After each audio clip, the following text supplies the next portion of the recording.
ಶ್ರೀ ಗುರು ಗಣಪತಿಭ್ಯಾಂ ನಮಃ. ಶ್ರೀ ಶಾರದಾಂಬಾಯೇ ನಮಃ. ಎಲ್ಲ ನನ್ನ ಆತ್ಮೀಯ ವೀಕ್ಷಕ ಬಂಧುಗಳಿಗೆ ನಮಸ್ಕಾರ. ವೀಕ್ಷಕರೇ, ಶ್ರೀ ಪರಾಭವ ನಾಮ ಸಂವತ್ಸರ ದಕ್ಷಿಣಾಯನ ಗ್ರೀಷ್ಮ ಋತು ಆಷಾಢ ಮಾಸ ಹಾಗೂ ವರ್ಷ ಋತು ಶ್ರಾವಣ ಮಾಸ ಆಗಸ್ಟ್ ತಿಂಗಳ ಮಾಸ ಭವಿಷ್ಯಗಳನ್ನು ತಿಳ್ಕೊಳ್ಳೋಣ. ಆಗಸ್ಟ್ ತಿಂಗಳಲ್ಲಿ ಬದಲಾಗುವಂತಹ ಗ್ರಹಗಳು ಅಂತ ಹೇಳಿದರೆ, 1ನೇ ತಾರೀಕು ಶುಕ್ರ ಕನ್ಯಾ ರಾಶಿಯನ್ನು ಪ್ರವೇಶ ಮಾಡ್ತಾನೆ. 2ನೇ ತಾರೀಕು ಕುಜ ಮಿಥುನ ರಾಶಿಯನ್ನು ಪ್ರವೇಶ ಮಾಡ್ತಾನೆ. 5ನೇ ತಾರೀಕು ಬುಧ ಕರ್ಕಾಟಕ ರಾಶಿಯನ್ನು ಪ್ರವೇಶ ಮಾಡ್ತಾನೆ. 17ನೇ ತಾರೀಕು ಸೂರ್ಯ ಸಿಂಹ ರಾಶಿಯನ್ನು ಪ್ರವೇಶ ಮಾಡ್ತಾನೆ. 22ನೇ ತಾರೀಕು ಬುಧ ಮತ್ತೊಮ್ಮೆ ಕರ್ಕಾಟಕ ರಾಶಿಯಿಂದ ಸಿಂಹ ರಾಶಿಯನ್ನು ಪ್ರವೇಶ ಮಾಡ್ತಾನೆ. ಇದಿಷ್ಟು ಗ್ರಹಗಳ ಪರಿವರ್ತನೆ ಆಗಸ್ಟ್ ತಿಂಗಳಲ್ಲಿ ನಡೆಯುವಂಥದ್ದು. ಆಗಸ್ಟ್ 12ನೇ ತಾರೀಕಿನ ತನಕ ಆಷಾಢ ಮಾಸ ನಡೀತಾ ಇರುತ್ತೆ. 13ರ ನಂತರದಿಂದ ಶ್ರಾವಣ ಮಾಸ ಅನ್ನುವಂಥದ್ದು ಪ್ರಾರಂಭ ಆಗುತ್ತೆ. ಆಗಸ್ಟ್ 12ನೇ ತಾರೀಕು ಅಮಾವಾಸ್ಯೆಯ ದಿವಸ ಕೇತುಗ್ರಸ್ತ ಸೂರ್ಯಗ್ರಹಣ ಸಂಭವಿಸುವಂಥದ್ದಿರುತ್ತೆ. ಈ ಗ್ರಹಣ ಭಾರತಕ್ಕೆ ಗೋಚರ ಇಲ್ಲದ ಕಾರಣ ಗ್ರಹಣ ಆಚರಣೆ ಇರೋದಿಲ್ಲ. ಇನ್ನು ಶ್ರಾವಣ ಮಾಸದಲ್ಲಿ ವಿಶೇಷವಾಗಿ ಬರುವಂತಹ ಹಬ್ಬಗಳು ಅಂತ ಹೇಳಿದರೆ, 17ನೇ ತಾರೀಕು ನಾಗರ ಪಂಚಮಿ, ನಾಗದೇವತೆ ಆರಾಧನೆ ಮಾಡುವಂತಹ ಒಂದು ಪರ್ವಕಾಲ. ಎಲ್ಲರ ಜಾತಕದಲ್ಲಿಯೂ ಕೂಡ ಸರ್ಪದೋಷ ಅನ್ನುವಂಥದ್ದು ಒಂದು ಸ್ವಲ್ಪ ಪ್ರಮಾಣದಲ್ಲಾದರೂ ಇದ್ದೇ ಇರುತ್ತೆ. ಅದನ್ನೆಲ್ಲ ಪರಿಹಾರ ಮಾಡಿಕೊಳ್ಳೋದಕ್ಕೆ ಅಂತಲೇ ವರ್ಷದಲ್ಲಿ ಒಮ್ಮೆ ಬರುವಂತಹ ಒಂದು ಉತ್ತಮವಾದಂತಹ ಸಮಯ ಆಗಿರುತ್ತೆ ಇದು.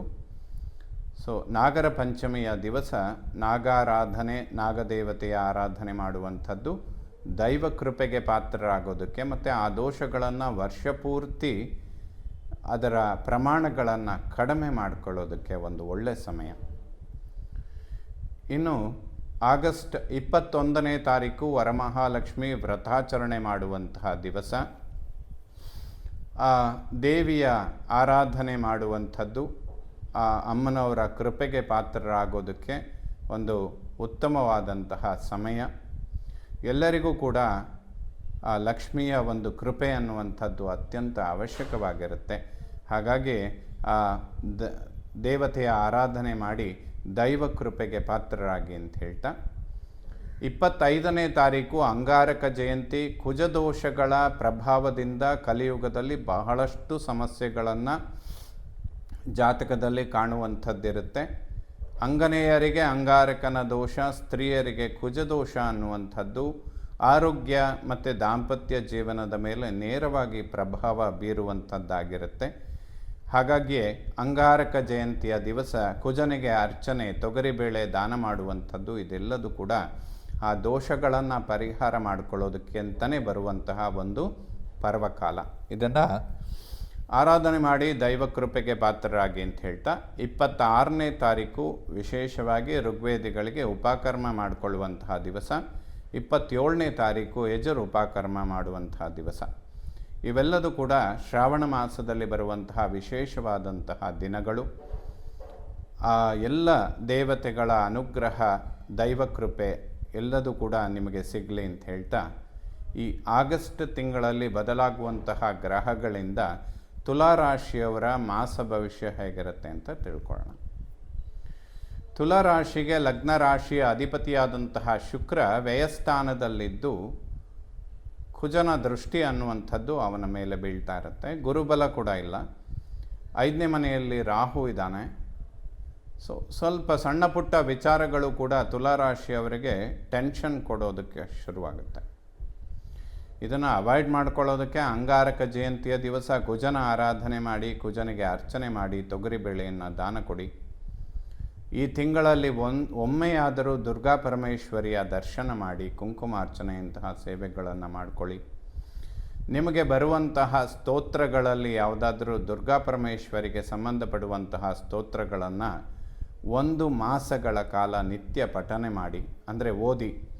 ದಿನಕ್ಕೆ ಒಮ್ಮೆ ಆದರೂ ಕೂಡ ದುರ್ಗಾ ಪರಮೇಶ್ವರಿಯ ಸ್ತೋತ್ರಗಳನ್ನು ಕೇಳುವಂಥದ್ದು ತುಲಾರಾಶಿಯವರಿಗೆ ಖಂಡಿತ ಶುಭ ಫಲಗಳನ್ನು ಕೊಡುತ್ತೆ. ಆರೋಗ್ಯದ ವಿಚಾರದಲ್ಲಿ ಇದು ಅತ್ಯಂತ ಅವಶ್ಯಕವಾದಂತಹ ಪರಿಹಾರವಾಗಿರುತ್ತೆ. ಇಲ್ಲದೇ ಇದ್ದರೆ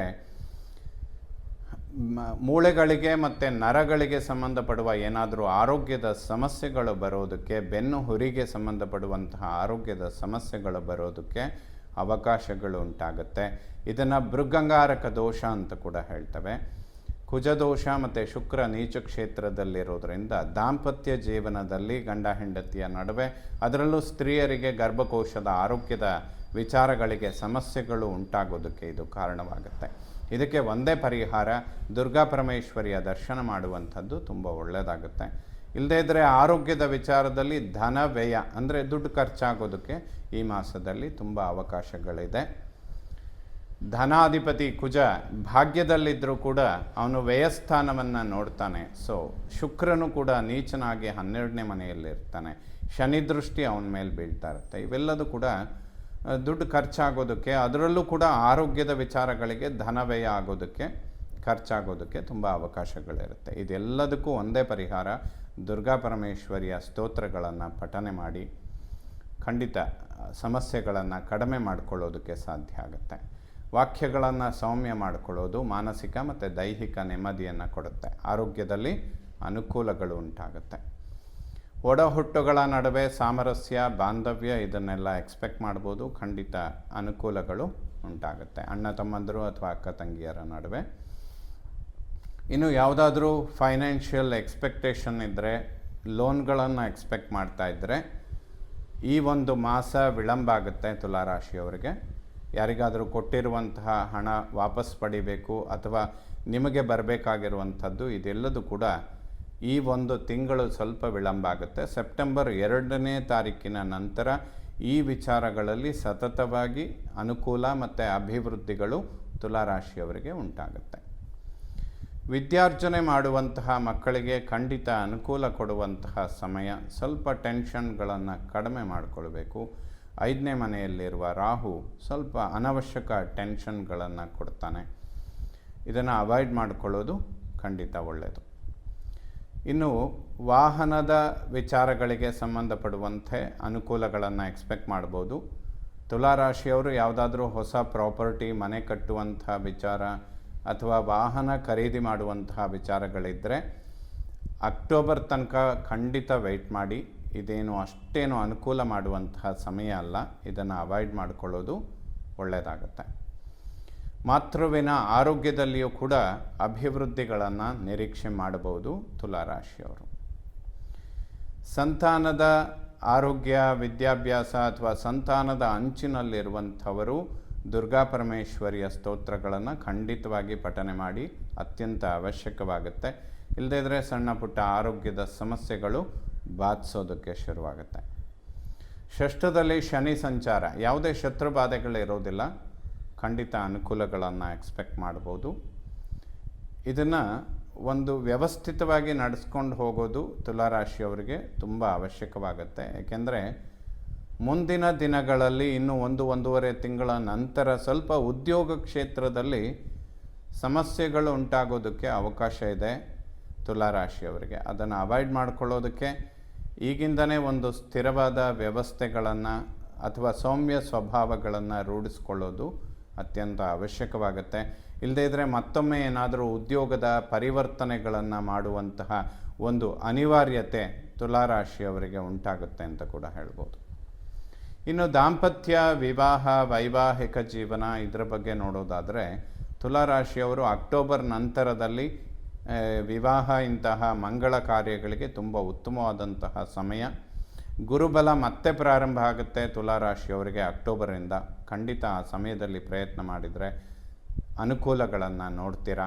ಹಾಗೆ ದಾಂಪತ್ಯ ಜೀವನದಲ್ಲಿ ಆರೋಗ್ಯದ ಅಭಿವೃದ್ಧಿಗಳಿಗೂ ಕೂಡ ಅವಕಾಶಗಳು ಉಂಟಾಗುತ್ತೆ. ಅಕ್ಟೋಬರ್ ತನಕ ಸ್ವಲ್ಪ ಕಾಯಬೇಕು ತುಲಾರಾಶಿಯವರು. ಅಷ್ಟಮಾಧಿಪತಿ ಶುಕ್ರ ವ್ಯಯಸ್ಥಾನದಲ್ಲಿ ನೀಚನಾಗಿರ್ತಾನೆ.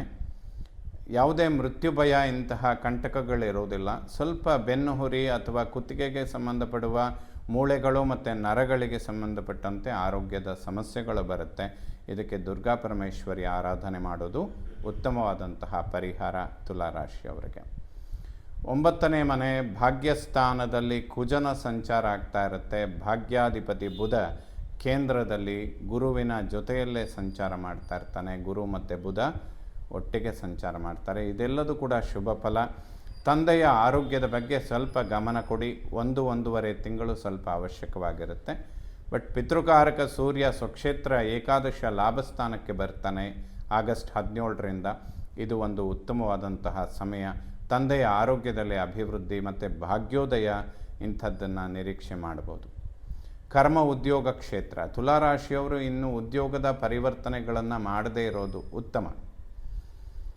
ಯಾವ ಉದ್ಯೋಗದ ಒಂದು ಪರಿಸ್ಥಿತಿಯಲ್ಲಿದ್ದೀರೋ ಇದನ್ನು ಕಂಟಿನ್ಯೂಸ್ ಆಗಿ ಇನ್ನೊಂದು 2-3 ವರ್ಷಗಳು ಪರಿವರ್ತನೆ ಮಾಡಿಕೊಳ್ಳದೇ ಇರೋದು ಉತ್ತಮವಾಗುತ್ತೆ. ಇನ್ನು ಅನಿವಾರ್ಯ ಆದರೆ ಅಕ್ಟೋಬರ್ ನಂತರದಲ್ಲಿ ನವೆಂಬರ್, ಡಿಸೆಂಬರ್, ಜನವರಿ ಆ ಟೈಮಲ್ಲಿ ತುಲಾರಾಶಿಯವರಿಗೆ ಉದ್ಯೋಗದಲ್ಲಿ ಒಂದು ಪ್ರಮೋಷನ್ ಅಥವಾ ಪರಿವರ್ತನೆಗಳಿಗೆ ಅವಕಾಶ ಬರುತ್ತೆ. ಅಲ್ಲಿ ತನಕ ಯಾವುದೇ ಪರಿವರ್ತನೆಗಳನ್ನು ಮಾಡಿಕೊಳ್ಬೇಡಿ. ಉದ್ಯೋಗದಲ್ಲಿ ಅಭಿವೃದ್ಧಿಗಳನ್ನು ಕಾಣಬಹುದು. ಏಕಾದಶ ಲಾಭಸ್ಥಾನದಲ್ಲಿ ಕೇತು ಇದ್ದಾನೆ. ಈ ತಿಂಗಳ 17ಕ್ಕೆ ಸೂರ್ಯನು ಕೂಡ ಅಲ್ಲಿಗೆ ಬರ್ತಾನೆ. ಸೆಪ್ಟೆಂಬರ್ 2ನೇ ತಾರೀಕಿನ ನಂತರ ಶುಕ್ರ ಬದಲಾದ ನಂತರ ತುಲಾರಾಶಿಯವರು ಹಣಕಾಸಿನಲ್ಲಿ ದೊಡ್ಡ ಪ್ರಮಾಣದ ಅಭಿವೃದ್ಧಿಗಳನ್ನು ಕಾಣ್ತೀರ. ಈ ಸಮಯದಲ್ಲಿ ಯಾವುದೇ ಇನ್ವೆಸ್ಟ್ಮೆಂಟ್ಗಳನ್ನು ಮಾಡಬೇಡಿ. ಸೆಪ್ಟೆಂಬರ್ 2ರ ತನಕ ಖಂಡಿತವಾಗ್ಲೂ ಅವಾಯ್ಡ್ ಮಾಡಿದರೆ ಒಳ್ಳೆಯದಾಗತ್ತೆ ತುಲಾರಾಶಿಯವರಿಗೆ. ಸೊ ಎಲ್ಲ ನವಗ್ರಹಗಳು ಕೂಡ ಆಗಸ್ಟ್ ತಿಂಗಳಲ್ಲಿ ತುಲಾರಾಶಿಯವರಿಗೆ ಶುಭ ಫಲಗಳನ್ನೇ ಕೊಡಲಿ. ಎಲ್ಲ ಗ್ರಹಗಳು ಕೂಡ ಉತ್ತಮ ಸ್ಥಾನದಲ್ಲೇ ಇದ್ದಾರೆ. ಸ್ವಲ್ಪ ಆರೋಗ್ಯದ ಬಗ್ಗೆ ಗಮನ ಕೊಟ್ಟರೆ ಉಳಿದದ್ದೆಲ್ಲ ಶುಭ ಆಗೋದಕ್ಕೆ ಖಂಡಿತ ಗ್ರಹಗತಿಗಳು ಉತ್ತಮ ಸ್ಥಿತಿಯಲ್ಲಿದೆ. ಶ್ರೀ ಶಾರದಾ ಪರಮೇಶ್ವರಿಯ ಸಂಪೂರ್ಣ ಅನುಗ್ರಹ ಎಲ್ಲ ನನ್ನ ವೀಕ್ಷಕ ಬಂಧುಗಳ ಮೇಲಿರಲಿ. ಶುಭವಾಗಲಿ ವೀಕ್ಷಕರು.